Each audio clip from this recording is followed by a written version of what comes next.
Obrigado. Boa noite, irmãos. Não sei se está muito alto o som aí. Obrigado, doutor. Irmãos, nós vamos dar continuidade ao estudo de Tessalonicenses. Nós estamos no capítulo 2, uma carta maravilhosa, duas cartas maravilhosas. E estamos quase encerrando, né? Essa segunda carta, esse estudo sobre esse livro maravilhoso. Não sei como vai ser, porque eu não sei se dá para falar tudo hoje. Mas vamos lá, o Espírito Santo está no controle de tudo. Irmãos, pode passar para mim, por favor? Aqui não está aparecendo, aí está passando? Tá? Tem como jogar para cá? Está no segundo? Voltou? É porque aqui não está passando, eu não estou tendo controle. Bom, para nós entendermos esse capítulo 2 e o coração de Paulo, nós precisamos entrar nessa carta, entrar no coração da igreja em Tessalônica, para a gente poder compreender o contexto em que essa igreja estava vivendo.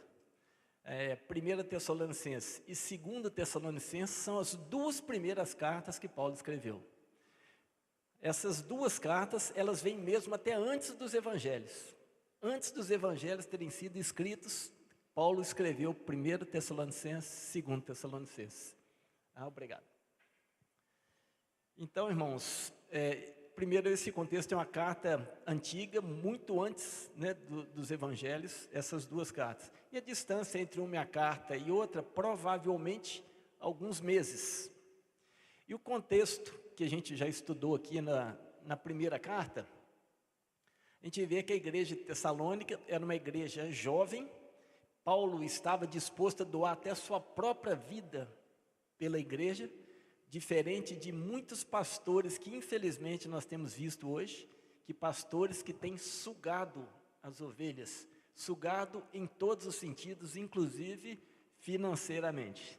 E Paulo, muito pelo contrário, Paulo doava a sua vida pela igreja, sua própria vida pela igreja. Então ele tinha um amor pela igreja, por todas as igrejas, e aí no caso, pela igreja em Tessalônica.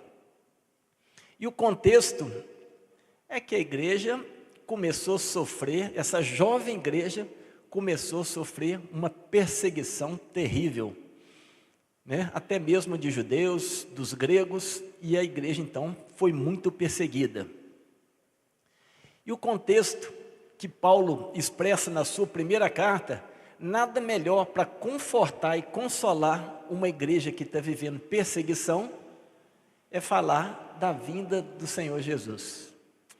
Então, Paulo, não sei se vocês lembram, quando eu fiz um estudo aqui, de uma visão panorâmica sobre a primeira carta, quando nós pegamos os 5 capítulos da primeira carta de Tessalonicenses, em todos eles, primeiro, segundo, terceiro, quarto e quinto capítulo, Paulo fala da vinda do Senhor, da vinda do Senhor, da vinda do Senhor. Então ele consolava os tessalonicenses com essa mensagem de conforto e de consolo sobre a vinda do Senhor. Só que os tessalonicenses, nessa primeira carta, eles tinham um problema. Era uma igreja jovem, e quando Paulo ministrava sobre o conforto da vinda do Senhor, do arrebatamento, eles ficaram um pouco perturbados e preocupados com aqueles que já tinham morrido e eram da igreja. O que vai acontecer com esses que já morreram?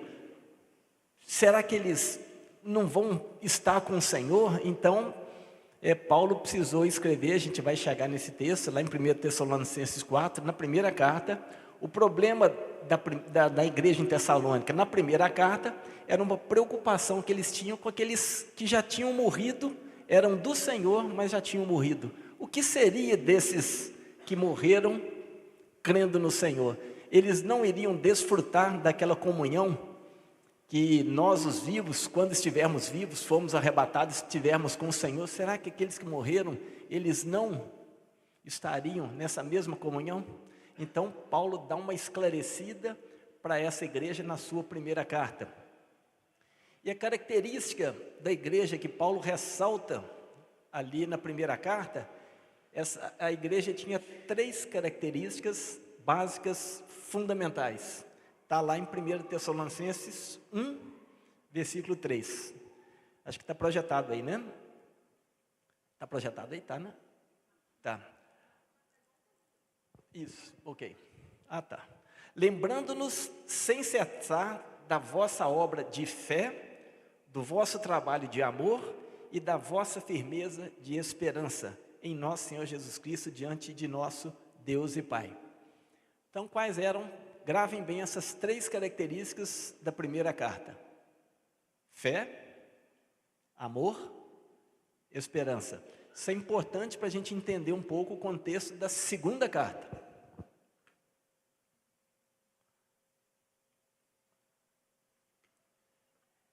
Então, irmãos, eu não sei o que vai acontecer, porque se a gente parasse só nesse primeiro versículo, né, só nessa palavra, ora, quanto à vinda de nosso Senhor Jesus Cristo, só aqui já dava para fazer um estudo um fim de semana inteiro, pegar uma sexta, um sábado e um domingo, depois a gente até ora, se Deus permitir, quem sabe a gente faz isso com a igreja, não sabemos, Deus sabe, mas, e tentar falar tudo isso aqui, discorrer todo o 2 Tessalonicenses numa ministração, tive que condensar muita coisa, Deus o sabe.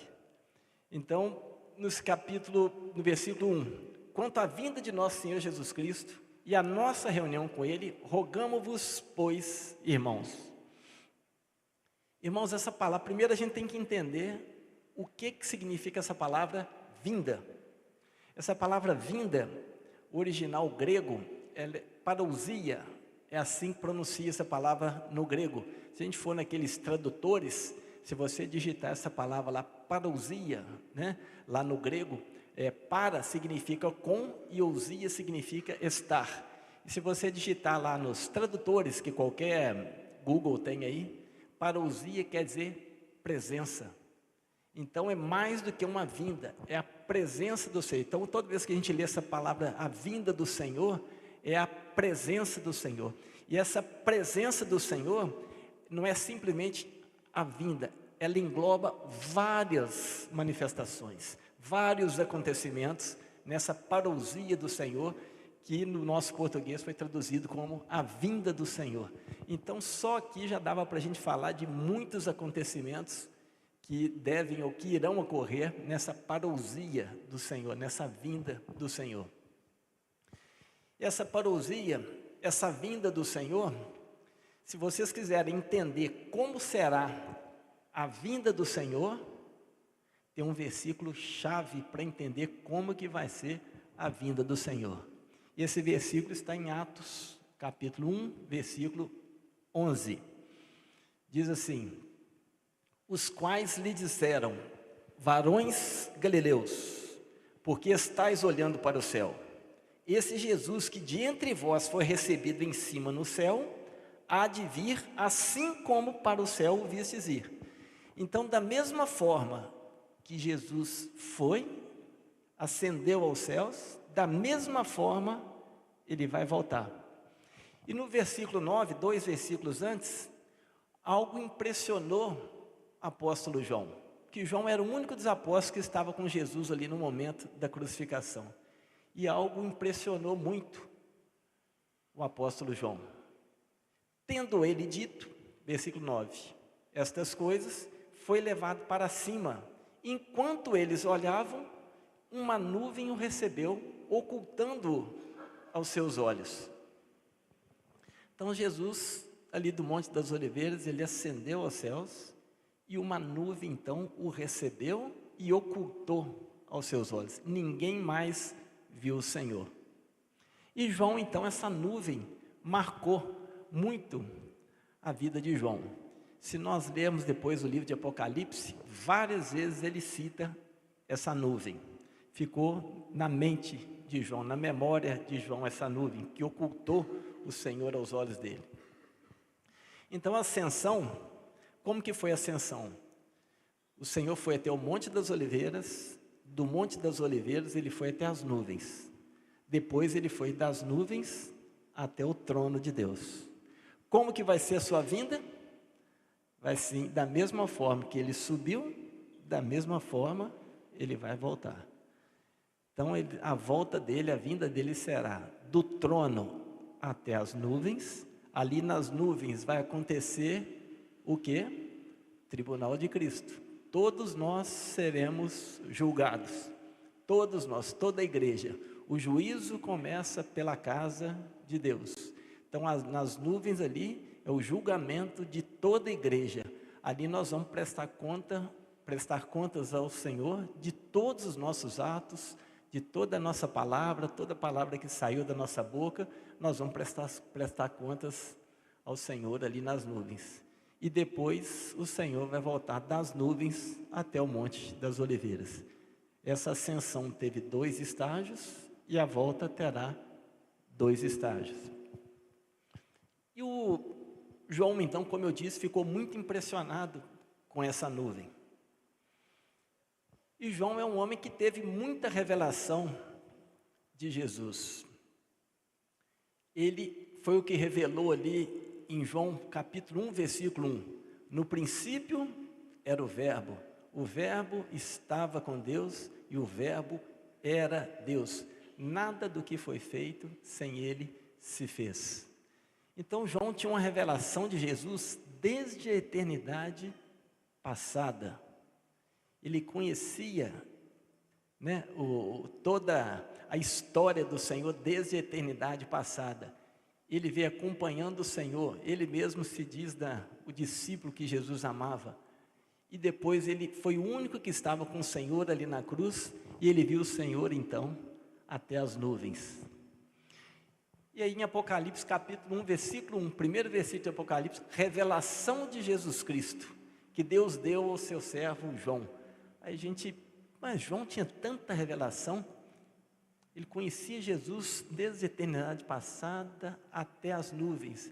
Então quando a gente vê o Evangelho de João, ele vai revelar Jesus desde a eternidade passada até as nuvens. Nas nuvens, João não viu mais nada. E aí aprove o Senhor, cerca no ano 100 mais ou menos, 100 anos, né? Ano 100, quando ele foi levado ali para a ilha de Patmos, ali na Grécia, e quando ele foi levado, Deus deu a revelação do Apocalipse.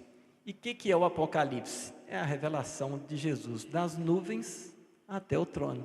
Então você pega Evangelho de João, eternidade passada até as nuvens, Apocalipse das nuvens até o trono. Esse foi o que Deus revelou ao apóstolo João. Então essa primeira carta aos Tessalonicenses, a primeira carta, nós estamos estudando a segunda, mas eu preciso fazer um contexto para a gente entender. A primeira carta aborda então esse primeiro estágio da vinda do Senhor, do trono até as nuvens. E é um estágio invisível, do trono até as nuvens, o Senhor vem invisível. E aí Paulo explica e tira essa dúvida que os irmãos de Tessalônica tinham em relação àqueles mortos. Será que eles teriam comunhão com o Senhor, aqueles mortos crentes?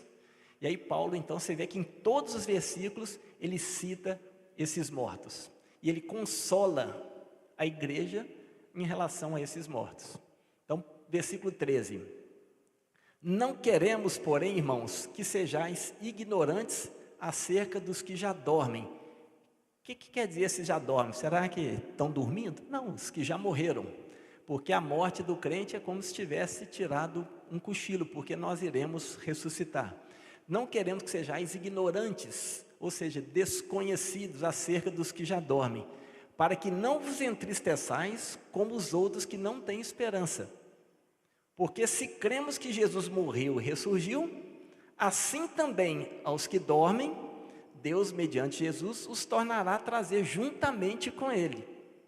Dizemos-vos, pois, isto pela palavra do Senhor, que nós, os que ficarmos vivos para a vinda do Senhor, de modo algum precederemos os que já dormem. Porque o Senhor mesmo descerá do céu, com grande brado, a voz do arcanjo, ao som da trombeta de Deus, e os que morreram em Cristo ressuscitarão primeiro. Então Paulo começa a esclarecer isso para a igreja em Tessalônica. Não, vocês não têm que preocupar com os mortos, eles vão voltar com o Senhor, eles vão ressuscitar e vão voltar com o Senhor. Versículo 17: depois nós, os que ficarmos vivos, seremos arrebatados juntamente com eles, nas nuvens, ao encontro do Senhor nos ares, e assim estaremos para sempre com o Senhor.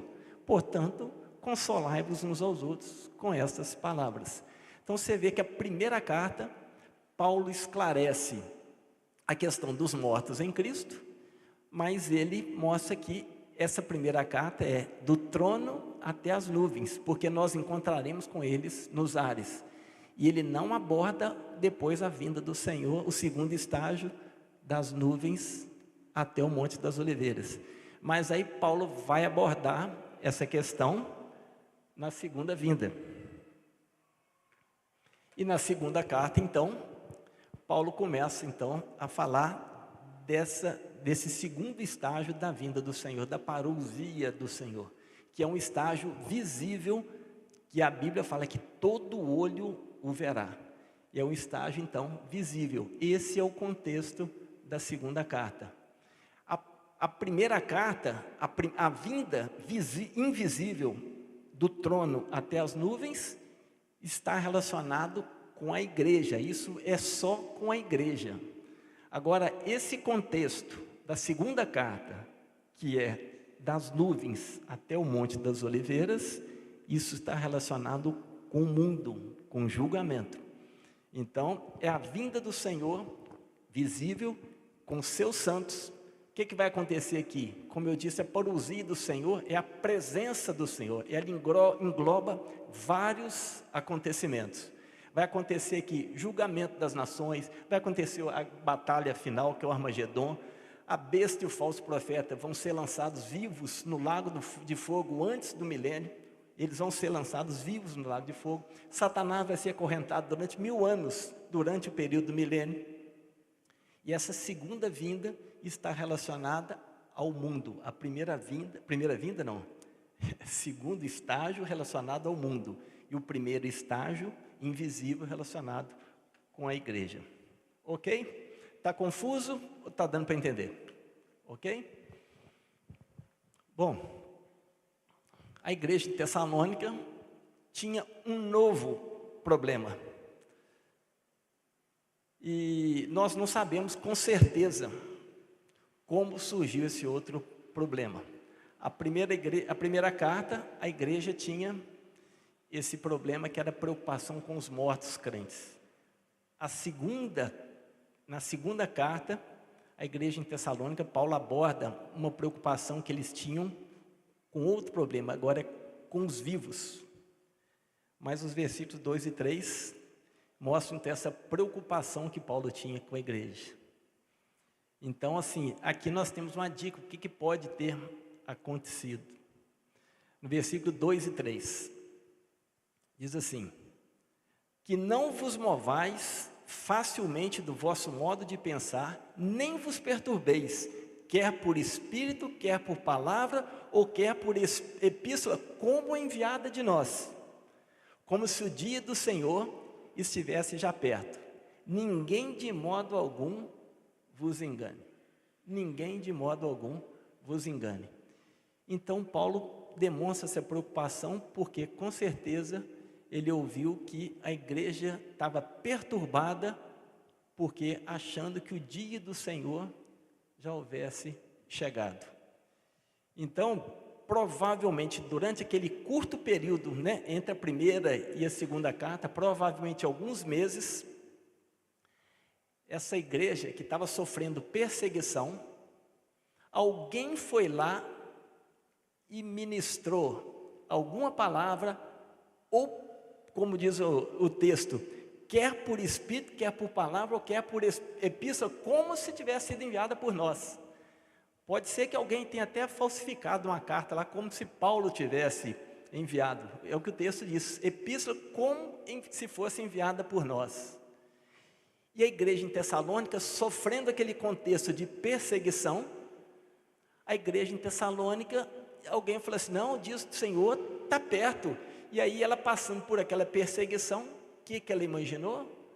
O dia do Senhor já chegou, e nós estamos aqui, e nós vamos passar pelo dia do Senhor, o grande e terrível dia do Senhor. Então a igreja ficou perturbada. Então Paulo teve que esclarecer para a igreja que ninguém de modo algum vos engane, porque antes que isso aconteça, tem que acontecer duas coisas, apostasia e que seja revelado o iníquo, o filho da perdição, o homem do pecado, que é o anticristo. Então por isso que Paulo conforta a igreja com isso. Então essa igreja estava perguntando, porque se o dia do Senhor realmente chegou, nós estamos participando aqui, porque o dia do Senhor, esse segundo estágio, ele está relacionado mais com o mundo. Vai ser um dia que o Senhor vem para julgar as nações que estiverem aqui na terra. E se a igreja em Tessalônica estava ali, ela falou, nós vamos participar do dia do Senhor. Então esse era o motivo da perturbação. Então Paulo, ninguém vos engane, isso não vai acontecer, antes que aconteça a apostasia e seja revelado o filho da perdição. Aí versículo 4, aquele que se opõe e se levanta contra tudo que se chama Deus ou é objeto de adoração, de sorte que se assenta no santuário de Deus, apresentando-se como Deus. Então, irmãos, a gente vai encontrar às vezes dia de Cristo e dia do Senhor. Dia de Cristo, dia do Senhor. Não dá para eu colocar todos os versículos aqui. Normalmente vocês vão ver na Bíblia de vocês, quando se refere a dia de Cristo, se refere àquele primeiro estágio, que é da vinda do Senhor, do trono até as nuvens. E dia do Senhor é quando se refere ao segundo estágio, que é das nuvens até o Monte das Oliveiras. Então, o dia de Cristo se refere ao primeiro estágio, está relacionado, é invisível e está relacionado com a igreja. O dia do Senhor é visível e está relacionado com o mundo, ok? Bom, então imaginem o coração desses irmãos de Tessalônica, passando por lutas, por perseguições e pensando que o dia do Senhor já tivesse chegado. Paulo então já tinha alertado, na sua primeira carta, ele já tinha alertado sobre esse dia. Está lá no 1 Tessalonicenses 5, 2 e 3. O Tiago já até leu esses versículos.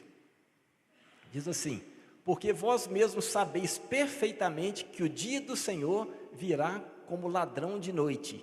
Pois quando estiverem dizendo paz e segurança, então lhe sobrevirá repentina destruição, como as dores de parto aquela que está grávida, e de modo nenhum escaparão. Então Paulo explica aqui na primeira carta o que é o dia do Senhor. De modo nenhum escaparão. Vocês vão falar que tem paz e segurança, mas vai vir repentina destruição. E de repente eles se deparam com isso e falam, pronto, o dia do Senhor chegou e nós vamos experimentar todas essas coisas. Esse era o motivo da perturbação da igreja em Tessalônica e um dos motivos que Paulo então escreve essa segunda carta. Então eles já estavam sem esperança, porque achando que o dia do Senhor já havia chegado. Eu falei para vocês memorizarem as 3 características da igreja em Tessalônica na primeira carta. Alguém pode lembrar para mim, hein? Glória a Deus. Fé, amor e esperança. Aqui na segunda carta, o que Paulo então diz aí no versículo 2 Tessalonicenses 1:3, né? Vou ler primeiro a primeira carta para fundamentar bem os irmãos. 1 Tessalonicenses 1:3, recordando-vos da operosidade da vossa fé, da abnegação do vosso amor e da firmeza da vossa esperança. Mas agora em 2 Tessalonicenses, que eles já estavam sem esperança, porque achando que o dia do Senhor já havia chegado, e eles estavam participando do dia do Senhor. Então, Paulo já escreve para eles, porque a vossa fé cresce sobremaneira, e o vosso mútuo amor vai aumentando. Mas ele não fala mais da esperança, só fala da fé e do amor. Mas ele não menciona então esperança. Eles já estavam sem esperança. E ninguém de modo algum vos engane, porque isso não sucederá sem que venha primeiro a apostasia. O que significa apostasia? Apostasia é abandono da verdade, é negar a verdade fundamentais da Bíblia, né? E o apóstata, ele passa a acreditar em mentira. Ele vive no mundo de narrativas de mentira. E o Senhor Jesus já havia predito, né? Nos últimos dias haverá fé sobre a terra. Então as pessoas nessa época não creem mais na verdade. O apóstolo não crê na verdade, não há padrão, tudo está seguindo o erro. Se isso está acontecendo, significa que o caminho para a revelação do homem do pecado já está sendo pavimentado, para que venha o homem do pecado, o filho da perdição. E o homem do pecado, que é o anticristo, né, é uma besta, né, e ele é a personificação do pecado, é como se fosse a incorporação do pecado. Um dia o anticristo ele vai aparecer aqui nessa terra, ele vai aparecer, né, personificado do pecado, e ele fará a si mesmo como se fosse Deus. Ele destruirá toda religião, porque ele vai querer ser adorado como se fosse Deus. E só que isso está relacionado àquele segundo estágio. E nós não estamos esperando, nós, igreja, não estamos esperando o anticristo. Nós estamos esperando o Cristo.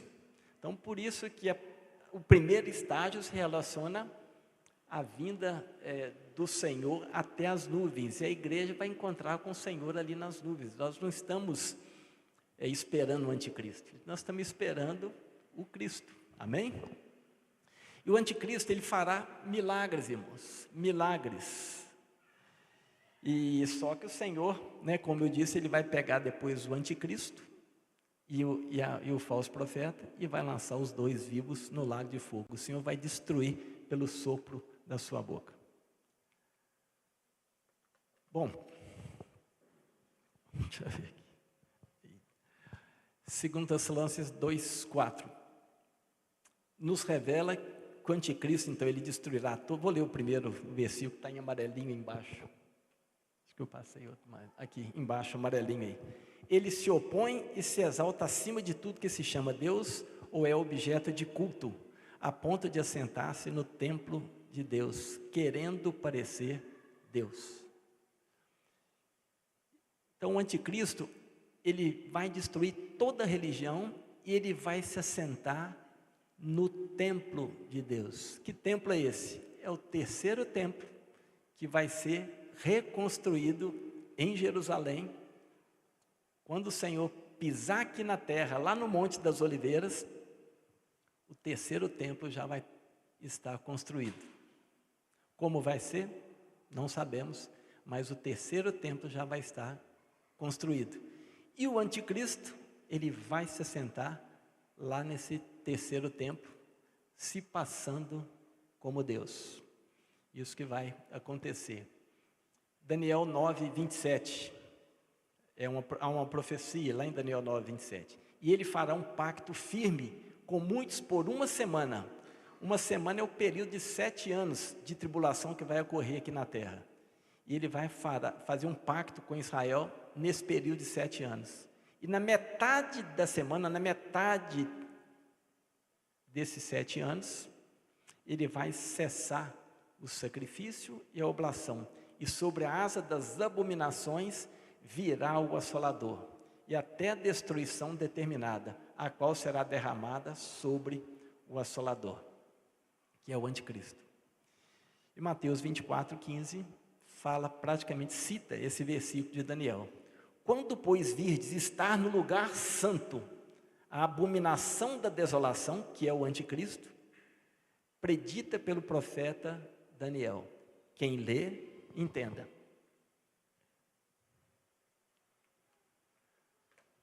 Bom, aqui nós chegamos num versículo mais espinhoso, mais polêmico, versículo 5. Não vos lembrais de que eu vos dizia essas coisas quando ainda estava convosco? Então Paulo aqui afirma que ele já tinha abordado esse assunto com os irmãos de Tessalônica. No versículo 6, e agora vós sabeis o que eu detém, para que a seu próprio tempo seja revelado. Pois o mistério da iniquidade já opera, somente há um que agora o detém, até que seja posto fora. Quem será esse que o detém? O anticristo. Não sei se vamos ter tempo. Se tivermos tempo, vamos falar. Se não tiver, fica para uma próxima. Versículo 7. Pois o mistério da iniquidade já opera, somente há um que agora o detém, até que seja posto fora. Tem a versão revista e corrigida que eu gosto mais, que fala: o mistério da injustiça já opera, somente há um que agora resiste, até que do meio seja tirado. Essa versão na King James em inglês, essa palavra em inglês é taken out. Taken out é tirado, retirado. Eu gosto mais dessa versão da revista corrigida, Almeida Revista Corrigida. Versículo 8. E então será revelado esse iníquo, a quem o Senhor Jesus matará com o sopro da sua boca e destruirá com a manifestação da sua vinda. E esse iníquo, cuja vinda é segundo a eficácia de Satanás, com todo o poder e sinais e prodígios de mentira, e com todo o engano da injustiça para os que perecem, porque não receberam amor da verdade para serem salvos. Então, irmãos, no versículo 8 aí, quando for retirado aquele que o detém, será revelado então o anticristo. Guardem isso. Quando for retirado o que o detém, o anticristo então vai ser revelado e será lançado então vivo no lago de fogo. Não só o anticristo fará sinais e prodígios, o falso profeta também fará sinais e prodígios. O falso profeta vai ter poder de fazer descer fogo do céu. O falso profeta vai ter poder de dar poder à imagem de falar. Então vocês imaginam quem hoje já adora imagem. E na época do período de tribulação, imagem falante. Como que vai ser? E quem não adorar a imagem e não tiver o selo, seja na mão direita, ou na face, vai ser complicado. E esse versículo 10 é um versículo triste. E com todo o engano da injustiça para os que perecem, porque não receberam o amor da verdade para serem salvos. Amor, amém? Esse versículo, irmãos, tem que compungir o nosso coração e ter misericórdia daqueles que não conhecem o Senhor. Eu creio que Deus tem nos levantado, para sermos levantados como evangelistas, como profetas do Senhor, como temos aprendido, Eu, aqui e agora, levar as boas novas àqueles que não conhecem o Senhor, porque vai ser muito triste o que eles irão passar, não só a condenação do inferno, condenação eterna, mas ficar nas mãos do anticristo, terrível. Versículo 11, e por isso Deus lhes envia a operação do erro, para que creiam na mentira. Irmãos, parece estranho esse versículo, mas é basicamente o que Deus fala lá em Romanos 1, 24, quando diz assim: por isso Deus os entregou nas concupiscências de seus corações, a imundície, para serem seus corpos desonrados entre si. É a mesma coisa que está falando aqui. E por isso, versículo 11, e por isso Deus lhe envia a operação do erro, para que creiam na mentira. É como se Deus fala assim: vocês querem se lambuzar com as mentiras? Tudo bem, eu não revelo mais nada. Vocês estão entregues às próprias concupiscências dos corações de vocês. Então é isso que acontece com quem fica entregue a si mesmo. Versículo 12. Para que sejam julgados todos os que não creram na verdade, antes tiveram prazer na injustiça.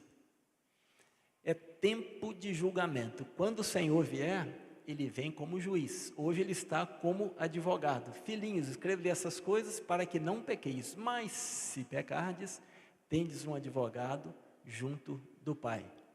Hoje Ele é nosso advogado. Quando o Senhor vier, Ele vem como juiz. O ministério da graça terá acabado e o Senhor vem como o ministério da justiça. Ele vem para julgar, Ele vem como juiz. Então vai ser um tempo de julgamento das nações que estiverem aqui na terra. Versículo 13. Mas nós devemos sempre dar graças a Deus por vós, irmãos amados do Senhor, porque Deus vos escolheu desde o princípio para a santificação do Espírito e a fé na verdade. E para isso vos chamou pelo nosso Evangelho, para alcançardes a glória de nosso Senhor Jesus Cristo. Assim, pois, irmãos, estai firmes e conservai as tradições que vos foram ensinadas, seja por palavra, seja por epístola nossa. E o próprio Senhor nosso, Jesus Cristo e Deus nosso Pai, que nos amou e pela graça nos deu uma eterna consolação e boa esperança, console os vossos corações e os confirme em toda boa obra e palavra. Irmãos, a partir então do versículo 13, Paulo então começa a consolar esses irmãos, que eles são amados do Senhor, eles foram escolhidos para a santificação no Espírito e fé na verdade, chamados pelo nosso Evangelho. Aí Paulo então começa a falar, pelo nosso Evangelho, não um outro Evangelho, porque Paulo viu que eles tinham ouvido alguma coisa, e Paulo já havia falado em outras cartas, não aos Tessalonicenses. Se alguém vos pregar outro evangelho que não este, que seja considerado anátema. Então, o nosso evangelho, para alcançar a glória do nosso Senhor Jesus Cristo. Então, e Paulo continua, que eles estejam firmes, conservando as tradições ensinadas por Paulo, e aqui fala assim, seja por palavras ou epístola nossa, porque provavelmente alguém mandou alguma epístola para eles, falando que o dia do Senhor estava perto, que o dia do Senhor havia chegado. Então, por isso Paulo fala aqui no versículo 15, por palavras ou por epístola nossa, ou seja, confia só nas tradições que você tem ouvido de nós, do nosso evangelho, da nossa epístola. Então lembrou no final da graça do Senhor, nos amou e nos deu uma eterna consolação e boa esperança. E exorta os irmãos a permanecerem firmes, como ele já tinha feito lá na primeira carta, versículo 13, 1 Tessalonicenses 3,13, para vos confirmar os corações, de sorte que sejam irrepreensíveis em santidade, diante de nosso Deus e Pai, na vinda do nosso Senhor Jesus Cristo, com todos os seus santos. E o 5:23, e o próprio Deus de paz vos santifique completamente, e o vosso espírito, alma e corpo sejam plenamente conservados, irrepreensíveis, para a vinda de nosso Senhor Jesus Cristo. Amém? Vocês acham que dá para falar do que detém o anticristo? Ou não? Eu estou 40 minutos falando já, hein? Vocês aguentam mais uns minutinhos? Para ver quem o detém?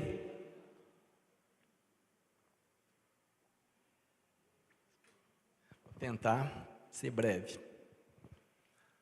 Bom, é polêmico e a gente vai falar, não tem muito tempo, mas vamos lá. Versículos 6 e 7. E agora vós sabeis o que o detém, para que o seu próprio tempo seja revelado. Pois o mistério da iniquidade já opera, somente há um que agora o detém, até que seja posto fora, ou aquela versão de revista corrigida, até que seja tirado. E quem será este? Irmãos, aqui a gente vê, eu aprendi dessa forma no início da minha conversão, mas eu nunca concordei muito com isso. E depois, estudando mais o assunto, eu vi que esse aí não tem como ser. Muitos falam, talvez a maioria de vocês tenha ouvido falar, que aquele que detém o anticristo, o homem do pecado, o filho da perdição, seja o Espírito Santo. Alguém já ouviu essa versão? Que é o Espírito Santo que o detém? Irmãos, no período da tribulação, a maioria talvez já tenha ouvido essa versão, que é o Espírito Santo, né? Que é o que detém. Mas eu não compactuo com essa ideia, vou explicar por quê. Porque no período da tribulação, o Senhor vai enviar dos céus 2 testemunhas. Está lá em Apocalipse. Ele não fala quem são essas 2 testemunhas. Alguns acham que é Moisés e Elias, porque os 2 que aparecem ali junto com o Senhor no Monte da Transfiguração, em Mateus 17. E os sinais que essas 2 testemunhas farão aqui no período dos 7 anos de tribulação, são os sinais que Moisés fez e o sinal que Elias fez. Então são os sinais que esses 2 fizeram. Outros falam que é Enoque e Elias, não sabe, não sei, que o Senhor vai mandar 2 testemunhas para pregar o evangelho eterno aqui no período de 7 anos da tribulação. 2 testemunhas virão do céu para pregar esse evangelho eterno. Adorai a Deus e dai-lhe glória. Essa vai ser a mensagem dessas 2 testemunhas. Quem que convence o homem da justiça, do juízo e do pecado? É o Espírito Santo. O Espírito Santo não pode ser tirado, porque vai haver muita conversão no período da tribulação. As 2 testemunhas vão estar aqui pregando esse evangelho eterno. Depois essas 2 testemunhas, elas vão ser mortas, vão ser colocadas em praça pública, vão ficar 3 dias e meio lá em praça pública, seus corpos lá 3 dias e meio em praça pública, mas elas vão pregar o evangelho eterno aqui. E se não tem o Espírito Santo, como é que vai haver conversão? Se o Espírito Santo for tirado, quem vai converter sem o Espírito Santo? Eu não converti porque um dia eu achei assim, acordei e falei assim, hoje eu vou crer no Senhor. Eu converti porque um dia o Espírito Santo me convenceu você também. Foi o Espírito Santo que fez essa obra. Então, quem será este? Vamos lá. Então, irmãos, nós vamos tentar ser rápido aqui, não tem tempo, é complexo. Eu levo às vezes quase que 5 ministrações para abordar esse tema, mas vou tentar dar uma pincelada aí para os irmãos. Vamos lá, Apocalipse 12, versículo 3. Eu vou saltar o 1 e o 2, tá? Viu-se também outro sinal no céu, eis um grande dragão vermelho, que tinha 7 cabeças e 10 chifres, e sobre as suas cabeças 7 diademas. A sua cauda levava após si a 1/3 parte das estrelas do céu, e lançou-as sobre a terra, e o dragão parou diante da mulher que estava para dar à luz, para que, dando ela à luz, lhe devorasse o filho. Primeira coisa, quem que o dragão queria tragar? Pode responder, quem é? Hein? O dragão queria tragar o filho, não era a mulher. Ele queria tragar o filho. A mulher estava grávida. Essa mulher, vocês lêem o versículo 1 e 2, ela estava vestida de sol, tendo a lua debaixo dos seus pés e uma coroa de 12 estrelas. Não dá para a gente entrar nesses detalhes, a gente vai gastar muito tempo. Mas ela estava grávida, com dores de parto, e para dar à luz a esse filho varão. E o Satanás, então, esse dragão veio, arrastou 1/3 dos seus anjos, porque quando ele se rebelou contra Deus, 1/3 se rebelar junto. Então ele arrastou 1/3 e veio para tragar esse filho. E a mulher deu à luz a um filho varão, que há de reger todas as nações com vara de ferro. E o seu filho foi arrebatado para Deus e para o seu trono. Ok? Então, quem é o filho varão? Nós temos uma pista. Eu sempre falo que na Bíblia a gente não pode ter achismos, né? A Bíblia, ela fala que a palavra interpreta a palavra. Então eu não posso, eu acho que é isso, eu acho que é aquilo, né? Então nós temos, se Deus deixa algum texto obscuro, em algum outro lugar Ele vai clarear. Então, as leis de interpretação da palavra são leis muito rígidas, as leis da hermenêutica, né? Tem várias leis, por exemplo, lei da primeira menção, quando Deus fala a palavra adoração, às vezes a gente confunde aqui adoração com música. Eu não preciso da música para adorar, é muito bom a música, eu não sou contra a música, mas eu não preciso da música, eu posso adorar com música ou adorar sem música. Quando Deus fala a primeira vez a palavra adorar, é o sentido que Ele quer, quando Ele menciona pela primeira vez, é o sentido que Ele quer dar a essa palavra. Então, quando que essa palavra adorar foi mencionada a primeira vez? É lei da primeira menção. Primeira vez na Bíblia que aparece a palavra adorar. Foi quando Abraão foi sacrificar Isaque. Vocês ficam aqui que eu e o mancebo, eu e o jovem, subiremos para adorar e voltaremos. Tinha alguma música lá? Tinha algum cantor? Tinha algum instrumento? Não. Tinha o quê? Sacrifício. Então, adoração está relacionado com sacrifício, ok?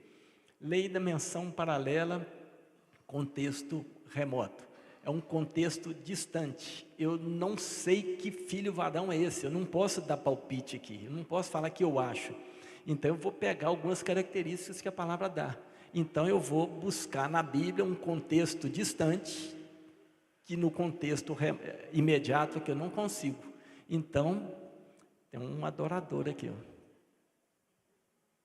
Então, a Bíblia dá duas pistas aqui para saber quem é esse filho varão. Quais são essas duas pistas? Ele há de reger as nações com cetro de ferro e ele vai ser arrebatado até o trono de Deus. Vamos lá. Então, eu vou buscar na Bíblia onde é que fala que alguém vai reger as nações com cetro de ferro. Apocalipse 19, 15, eu achei esse texto aqui. E diz, e da sua boca saiu uma aguda espada para ferir com ela as nações. E ele as regerá com vara de ferro. Achei o que fala lá do filho varão, que ele vai reger as nações com vara de ferro. E ele mesmo é o que pisa o lagar do vinho do furor da ira do Deus Todo-Poderoso. E no vestido e na sua coxa tem escrito esse nome, Rei dos Reis e Senhor dos Senhores. Quem que é esse Rei dos Reis e Senhor dos Senhores que vai reger as nações com cetro de ferro? Não tem dúvida para ninguém. Esse aqui, nós podemos afirmar que esse é Jesus. Mas será que esse aqui é o filho varão que está relatado lá em Apocalipse 12? Nós descobrimos que tem um que vai reger as nações com cetro de ferro, que é Jesus. Mas será que lá em Apocalipse 12 é Jesus? Vamos ver. Continuando a procurar, nós encontramos também lá em Apocalipse 2, 26, o Senhor fala para todas as cartas que Ele manda à igreja, Ele fala ao que vencer ou ao vencedor. Então no versículo 26 Ele diz, ao que vencer e guardar até o fim as minhas obras, eu lhe darei poder sobre as nações, e com vara de ferro as regerá, e serão quebradas como vasos de oleiro, como também recebi de meu Pai. E no capítulo 3, versículo 21, ao que vencer, lhe concederei que se assente comigo no meu trono, assim como eu venci e me assentei com meu Pai no seu trono. Primeira coisa, então nós temos duas situações. 19:15, Apocalipse 19:15 fala que Jesus vai reger as nações com cetro de ferro. E Apocalipse 2:26 fala que os vencedores vão reger as nações com cetro de ferro. E no 3:21 fala que ele vai ser arrebatado até o trono de Deus. O arrebatamento da igreja, irmãos, a igreja vai ser arrebatada até onde? Podem falar. Até as nuvens. nos ares, encontraremos com eles nos ares. Mas aqui fala que esses vencedores vão ser arrebatados até o trono. Nós temos 3 tronos na Bíblia. O trono que vai ser construído aqui no terceiro templo. Poderia ser esse. Tem o grande trono branco, que é depois dos 1000 anos, que é o julgamento dos ímpios. Esse nós estamos fora dele. É o grande trono branco, onde vai ser o julgamento dos que não creem no Senhor Jesus, dos ímpios. Eles vão ressuscitar depois do milênio, é a segunda ressurreição. Bem-aventurado aquele que participa da primeira ressurreição. Então, esse nós estamos fora dele. E tem o trono, que é onde Deus está. Nós temos esses 3 tronos. O grande trono branco, nós já eliminamos. Então, o vencedor, ele pode se assentar ou no trono que vai ser reconstruído, aqui no tempo do milênio, ou onde Deus está. Mas, quando a gente acaba de ler o versículo, a gente acaba com essa dúvida. Assim como eu venci e me assentei com meu Pai no seu trono. Então, Jesus já se assentou nesse trono. O trono que vai ser reconstruído, Jesus ainda vai se assentar. Então, nós podemos afirmar que os vencedores vão assentar com Jesus lá no trono onde Deus Pai, onde Jesus está assentado ao lado de Deus Pai. Então, essa é a grande diferença. A igreja vai ser arrebatada até os ares, mas os vencedores que vão reger as nações com cetro de ferro vai ser arrebatado até o trono. Versículo 6. E a mulher fugiu para o deserto, onde já tinha lugar preparado por Deus, para que ali fosse alimentada durante 1260 dias. Aí vamos agora começar a juntar os quebra-cabeças. Nós estamos em dúvida se esse filho varão é Jesus, ou se o filho varão são esses vencedores. Porque tanto Jesus como o filho varão vão reger as nações com cetro de ferro. Então, se for Jesus, muitos entendem, né, principalmente a doutrina católica, que essa mulher é Maria e que o filho varão é Jesus. Mas não há nenhum relato na Bíblia em que Maria sofreu perseguição quando ela deu à luz a Jesus. Primeiro, que ele não foi arrebatado imediatamente, quando Maria deu à luz, ele não foi arrebatado imediatamente. Ele viveu aqui na terra 33 anos e meio. Segundo, não há nenhum relato de Maria ter sido perseguida durante 1260 dias. Não tem nenhum relato na Bíblia. O que quer dizer esses 1260 dias? Nós sabemos que o calendário judaico, ele é o calendário lunar. O nosso calendário é o calendário solar. O que é o calendário lunar? Ele tem 30 dias.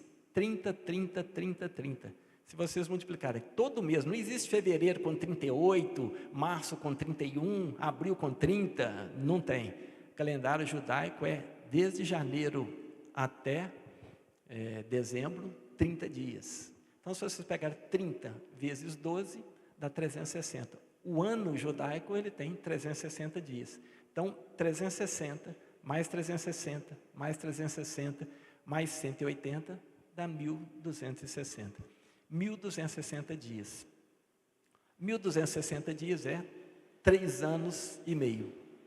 E pelo primeiro versículo de Apocalipse, já dá para a gente eliminar a ideia de que esse filho varão não seja Jesus. No primeiro versículo, porque Apocalipse, versículo 1, capítulo 1, versículo 1 diz: revelação de Jesus Cristo, que Deus deu ao seu servo João, e anunciou o quê? As coisas que brevemente devem acontecer. O que esse brevemente devem acontecer? Não é assim, ô Jorge, você acha que deve chover hoje? Aí o Jorge vira, olha para o tempo, Telinha, eu acho que deve chover hoje. Será que esse deve de Apocalipse deve acontecer? Será que vai acontecer? Não, que deve acontecer, que vai acontecer. Então o Apocalipse é tudo o que foi escrito dali para frente. Quando foi escrito o Apocalipse? Ano 100, aproximadamente ano 100. Jesus já tinha morrido há muitos anos atrás, já tinha ascendido aos céus.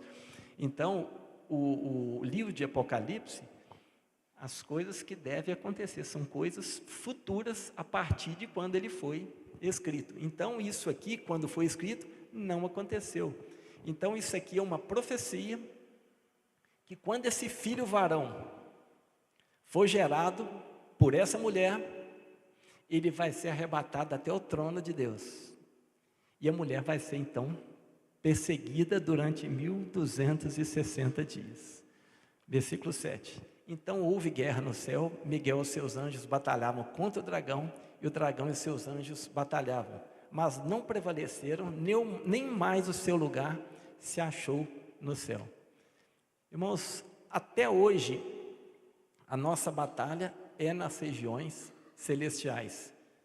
A Bíblia fala que a gente não tem, nossa luta não é contra a carne, nem contra sangue, mas contra principados e potestades nas regiões celestiais. Quando esse filho varão for arrebatado, o diabo vai ser lançado para a terra. Os céus então começam a ficar limpos. Nós vamos ver por quê, né? Para preparar a vinda do Senhor, aquele primeiro estágio que o Senhor vem do trono até as nuvens. Então o diabo vai ser arremessado das regiões celestiais aqui para a terra. E é o que fala o versículo 9. E foi precipitado o grande dragão, a antiga serpente, que se chama Diabo e Satanás, que engana todo mundo. Foi precipitado na terra e os seus anjos foram precipitados com ele. Isso ainda vai acontecer no período da tribulação. Essa precipitação de Satanás para a terra é que dá início ao período de 7 anos da tribulação. Aí começa a tocar as 7 trombetas do Apocalipse. Primeira trombeta começa a tocar, 1/3 de todas as árvores de toda a terra vai ser destruída, toda a relva vai ser destruída. Segunda trombeta toca, 1/3 das naus, das vidas dos mares vão ser destruídas. Terceira trombeta toca, 1/3 das fontes das águas vão ser todas destruídas. Por que 1/3? Porque quando Satanás se rebelou, 1/3 dos anjos se rebelou com eles. Então, tudo 1/3. Quarta trombeta, tem mais nada para destruir aqui. Destruiu as árvores, a relva, a terra, 1/3. Depois as fontes, os mares, as naus, tudo 1/3. As fontes das águas, 1/3. Aí ele então vai para os luminares, 1/3 do sol, 1/3 da lua, dos luminares. Quarta trombeta.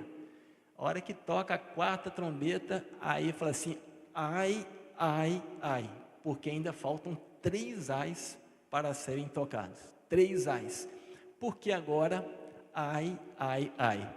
Agora eu costumo falar assim, que agora o bicho vai pegar. Porque agora o bicho vai pegar literalmente. Porque a Bíblia fala ai, ai, ai, por causa das trombetas que ainda vão tocar. Porque quando surge a quinta trombeta, é concedida a Satanás a chave do abismo. E ele vai lá no abismo, e de lá vem os gafanhotos, e surge o anticristo. O anticristo então surge no meio dessa semana. O abominável da desolação cessará o pacto com Israel ali. Cessará o sacrifício, cessará a oblação, e surge o anticristo quando toca a quinta trombeta, porque Satanás vai até o abismo com a chave do abismo e solta o anticristo. E aí então surge o anticristo no meio dessa semana, 3 anos e meio. Irmãos, tudo é uma imitação barata. Quanto tempo vai durar o ministério do anticristo? 1260 dias, 3 anos e meio. Quanto tempo durou o ministério de Jesus aqui na terra? 3 anos e meio.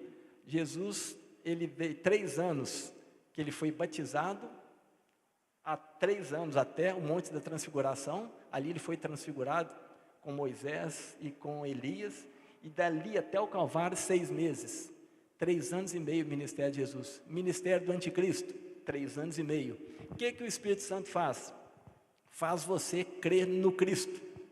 Foi o Espírito Santo que me convenceu a crer no Cristo.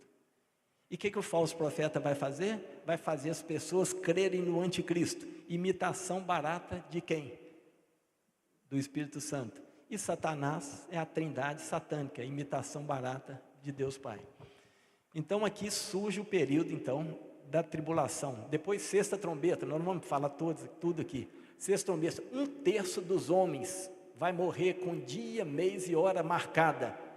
1/3 dos homens. Então esse é o período da tribulação, e os 3 anos e meio finais é o período da grande tribulação. E versículo 10, então ouvi uma grande voz no céu que dizia: agora é chegada a salvação e o poder e o reino do nosso Deus, a autoridade do seu Cristo, porque já foi lançado fora o acusador dos nossos irmãos, o qual diante do nosso Deus os acusava de dia e de noite. Satanás fica lá, nos acusando de dia e de noite, mas agora foi lançado fora, e o Senhor está preparando então a sua vinda. E o versículo 11, a gente acaba com qualquer dúvida para dizer que esse filho varão não pode ser Jesus, que esse filho varão são os vencedores, porque qualquer versão que você pegar, vocês vão ver que está no plural. E eles venceram. Como que eles venceram? Pelo sangue do Cordeiro, pela palavra do seu testemunho, e não amaram suas próprias vidas em face da própria morte. Então são essas 3 características, tem várias outras em Apocalipse 14, não dá para falar aqui, mas tem várias características dos vencedores. Então os céus, versículo 12, pelo que alegrai-vos, ó céus, e vós que nele habitais. Por que alegrai-vos, ó céus? Porque os céus ficaram limpos, preparando para a vinda do Senhor. Mas ai da terra e do mar, porque o diabo desceu a vós com grande ira, sabendo que pouco tempo lhe resta. Aqui há muita confusão, porque muitos que creem que toda a igreja será arrebatada antes do período dos 7 anos, eles baseiam-se muito num dos versículos que fala que a igreja não foi preparada para passar pela ira de Deus, porque acham que esse período de 7 anos é o período da ira de Deus, mas não é. Esse período de 7 anos é a ira de Satanás. A ira de Deus é outra coisa, é as taças da ira de Deus. Não dá para entrar aqui, mas as taças da ira de Deus é quando Jesus voltar e pisar aqui na terra. Ele então vai julgar as nações, vai ter a batalha. O Armagedon é uma das taças da ira de Deus, que ele vai destruir as nações aqui da terra. Mas aqui esse período é o período da ira de Satanás. E realmente a igreja ela não passa pela ira de Deus. Taças é para julgamento das nações. Agora aqui é a ira de Satanás lançada aqui para a terra, com grande ira, com grande fúria, sabendo que pouco tempo lhe resta. Versículo 13, quando o dragão se viu precipitado na terra, perseguiu a mulher que dera à luz ao filho varão. Então, não dá para falar que quem é a mulher também, essa mulher, a igreja faz parte dessa mulher. No período do parto do filho varão é a igreja, mas a igreja faz parte da mulher, não é só a igreja. Mas nesse período, fala que a igreja vai ser perseguida no período da tribulação de 7 anos. Então, quando o dragão se viu precipitado na terra, perseguiu a mulher que dera à luz ao filho varão. Mas, versículo 14, e foram dadas à mulher as 2 asas da grande águia, para que voasse para o deserto, ao seu lugar, onde é sustentada por um tempo, tempos e metade de um tempo, fora da vista da serpente. Irmãos, quem usou esse tempo, tempos e metade de um tempo, foi Daniel. Só que, quando Daniel foi escrito, esse livro foi selado. Quem, sã consciência, poderia falar tempo, tempos e metade de um tempo, e falar na época que Daniel foi escrito? Agora, depois que veio Mateus, aí Jesus fala assim, como predisse o profeta Daniel, quem lê, entenda. Então agora o livro de Daniel foi aberto, já não é um livro selado mais. E Apocalipse então clareia. Então Apocalipse usa o termo 1260 dias, 3 anos e meio, e ele usa essa expressão aqui também, tempo, tempos e metade de um tempo. O que é tempo, tempos e metade de um tempo? É isso aí, tempo, tempos e metade de um tempo. Pequenininho aqui, 3 anos e meio.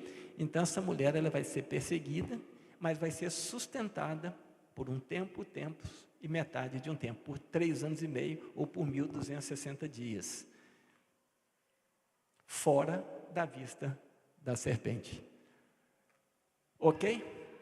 Lição prática, então, para a gente encerrar. Permanecer firme. 1 Timóteo 4,7, Paulo diz, lá em 2 Timóteo 4,7, combati o bom combate, acabei a carreira, guardei a fé. Guardei a fé. Quando Jesus voltar, antes que ele volte, o que vai acontecer? Apostasia. E Paulo fala, guardei a fé. Irmãos, cuidado para não sermos tragados pela apostasia. Amém? Cuidar para não ser tragado pela apostasia. Segunda lição prática, amar a vinda do Senhor. Esse versículo está aí. Desde agora a coroa da justiça me está guardada, a qual o Senhor justo juiz me dará naquele dia, e não somente a mim, mas também a todos que amarem a sua vinda. Esperar a reconstrução do terceiro templo. Será? Tem uns espertinhos que falam assim, não, Jesus não está voltando aqui agora não, porque o Telém diz que quando ele pisar aqui no Monte dos Oliveiras, o terceiro templo tem que estar reconstruído já, então eu vou ficar olhando lá para Israel. Quando o terceiro templo tiver sido reconstruído, eu dou um jeito e tomo posição com o Senhor. Primeiro que você pode ser chamado pelo Senhor antes disso. Segundo que provavelmente o terceiro templo já vai ser reconstruído no período dos 7 anos da tribulação. Provavelmente. Então, acaba com esse argumento que eu vou ficar olhando para Israel, a que o terceiro templo estiver reconstruído, eu dou um jeitinho e tomo posição. Perseguições. Todos, 2 Timóteo 3,12. E na verdade, todos que querem viver piamente em Cristo Jesus, padecerão perseguições. Jesus já tinha predito, no mundo tereis aflições, mas tem de bom ânimo, eu venci o mundo. Tiago até citou isso quando ele estudou a primeira carta aqui. Se com ele padecemos, com ele reinaremos. Irmãos, quer viver uma vida piedosa em Cristo? Nós vamos sofrer perseguições ainda mais. A igreja passará pela tribulação.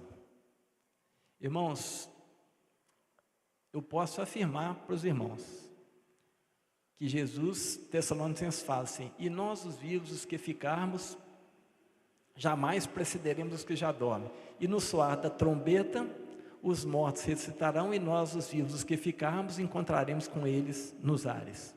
Só que Tessalonicenses não fala que trombeta é essa, se é a primeira, se é a segunda, se é a terceira, se é a quarta, a quinta, a sexta ou a sétima. Mas como eu disse que a gente tem que buscar em outros textos, aí quando a gente vai para 1 Coríntios 15, lá aí Paulo clareia mais. O mesmo texto que ele usa em 1 Tessalonicenses 4, ele usa em 1 Coríntios 15. Só que em 1 Coríntios 15, ele fala, e no soar da última trombeta. Aí o Senhor, então, virá na última trombeta. Quando é que toca a última trombeta? A última trombeta toca no final dos 7 anos. Então o Senhor, ele vai arrebatar a sua igreja no soar da última trombeta. Isso não é o Telinho que está falando, é a Bíblia que está falando. Que quando tocar a última trombeta, a 7ª trombeta, a igreja então será arrebatada. Os mortos ressuscitarão e a igreja então será arrebatada e encontrará com o Senhor nos ares. No fim desse período de 7 anos. Mas só que esses vencedores, eles vão ser arrebatados até o trono, a igreja até os ares. E os vencedores, eles podem ser tirados antes dos 7 anos e serem poupados de passar por esse período de sofrimento, de tribulação dos 7 anos. Então a igreja, ela passa pela tribulação para ser amadurecida. Mas quando o filho varão, que são os vencedores, for tirado, é quando começa então aquela guerra nos ares, Miguel e seus anjos, e eles então são arremessados e vai surgir então o anticristo. Então quem detém o anticristo, o filho da perdição, o homem do pecado, é o filho varão. Da mesma forma que o filho varão é um homem coletivo, essa mulher que vai ser perseguida durante o período da tribulação é uma mulher coletiva.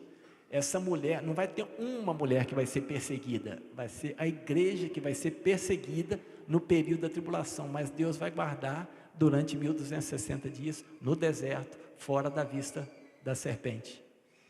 Então essa mulher é uma mulher coletiva. Da mesma forma que é uma mulher coletiva, o filho varão é um homem coletivo. São os vencedores, que diz em Apocalipse 2, 26 e 3, 21. E para encerrar, eu disse que eles podem ser poupados de passar por esses 7 anos.